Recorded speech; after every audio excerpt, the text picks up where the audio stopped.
హక్కున పెట్టి చూసుకుంటాము, వాళ్ళ మంచి కోసమే కదా. నిఖత్ జరీన్ సిరాజ్కు డిఎస్పీ ఉద్యోగాలు ఎందుకు ఇచ్చినాం? క్రీడల్ని ప్రోత్సహించడానికి కదా. మొహమ్మద్ అజారుద్దీన్ ఈరోజు మంత్రిని చేస్తే కూడా మీకు కడుపుమంట. మా మంత్రివర్గంలో మా నాయకుడు ప్రజల కోసం ప్రాతినిధ్యం ఇస్తే మీకెందుకు దుఃఖము? నాకు అసలు అర్థమే కాలే. అసలు ఏంది వీళ్ళ ఆలోచన? భావదారిద్ర్యం ఏంది? దరిద్రపు కొట్టు ఆలోచనలు ఏంది? దుఃఖమేంది వీళ్ళది? మీ సమస్యలు కూడా పెండింగ్ ఉంటే నేను వచ్చినాకనే పరిష్కరించిన. మీకు నష్టం కోర్టు తీర్పు వల్ల జరిగింది. కానీ మీకు రాజశేఖర రెడ్డి గారు ఇచ్చిపోయిన ఇళ్ల పట్టాలు 10 ఏళ్ళు ఇవ్వకుండా పక్కన పెడితే నేనే కదా మీకు అందరికీ మీ అందరితో భోజనం చేసి మీ అందరినీ మంచి చేయాలని ఒక అడుగు ముందుకు వేసినాం కదా. రేపు భవిష్యత్తులో కూడా మీకోసం ఏదైనా మంచి చేయాలని, ఎట్లా దాని నుంచి బయటపడాలని చూస్తున్నాం కదా. మీ మంచి కోసం కూడా ఆలోచన చేస్తలేమా? పెద్దలు శ్రీనివాసరెడ్డి గారిని మీ తరఫున పెట్టలేదా? ఎవరిని వదిలేసినా మీరు చెప్పండి. విద్యార్థులను వదిలేసినామా? నిరుద్యోగ యువకులను వదిలేసినామా? రైతులను వదిలేసినామా? మహిళలను వదిలేసినామా?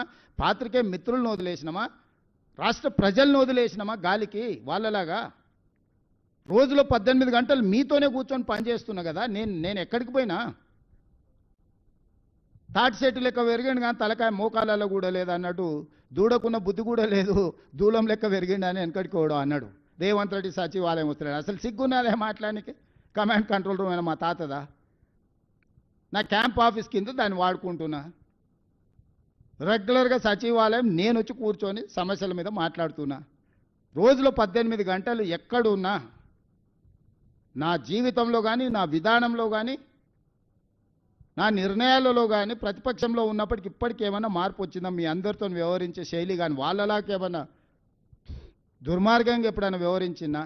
అసలు నా పోలికేంది? నా గురించి మాట్లాడేది హరీష్ రావు? నువ్వు ఎప్పుడైనా అద్దంలో చూసుకో నా గురించి మాట్లాడే ముందు. నాదేముంది? సాదా సీదా జీవితము. నేనేం గవర్నమెంట్ ఢిల్లీకి పోయినా కూడా జనరల్ ఫ్లైట్లో పోతా. నేను మీలాక ప్రత్యేక విమానాలు, మీ దేవుళ్ళ మొక్కులు కూడా ప్రభుత్వం సొమ్ములతోని. కనకదుర్గ ముక్కు పుడకానంటే ప్రభుత్వం సొమ్మే. వెంకటేశ్వర స్వామి తిరుమల తిరుపతి కొండ మీద దేవుడికి ఇస్తే ప్రభుత్వం సొమ్మే. చివరికి యాదగిరిగుట్ట టెంపుల్ నిర్మాణంలో అవినీతే. దేంట్లో మీరు వదిలింది? కోవిడ్ టైంలో ఎన్ని డొనేషన్స్ను మీరు దిగమింగినరు? కోవిడ్ను కూడా వదలలేదు ప్రజలకు సేవ చేయాల్సిన సమయంలో. మీకు మాకు పోలికేందయ్యా? పొంతనేంది? ఇప్పుడు కూడా 3 సార్లు ఇచ్చిండ్రు జూబ్లీహిల్స్ వాళ్ళకే. ఏం చేసిండ్రు? 3 సార్లు బీజేపీకి ఇచ్చిండ్రు. ఏం చేసిండ్రు? కళ్ళ ముద్దలు ఉంది కదా. ఇప్పుడు సమస్యలు ఉన్నాయి. అయ్యో ఈడ చెత్త ఉంది, అయ్యో ఈడ మట్టి ఉంది, ఈడ కాలువల మోరీల బురద ఉంది అని అంటుంది. ఎవడు కారణము? అసలు సిగ్గాను ఉండాలి. అందుకే నా చెత్తకుండి దగ్గర ఓ రోజు కట్టేసేయారు. కట్టేస్తే గొలుసు పెట్టి కట్టేస్తే తెలుస్తుంది, జ్ఞానోదయం కలుగుద్దేమో అట్లనా అని.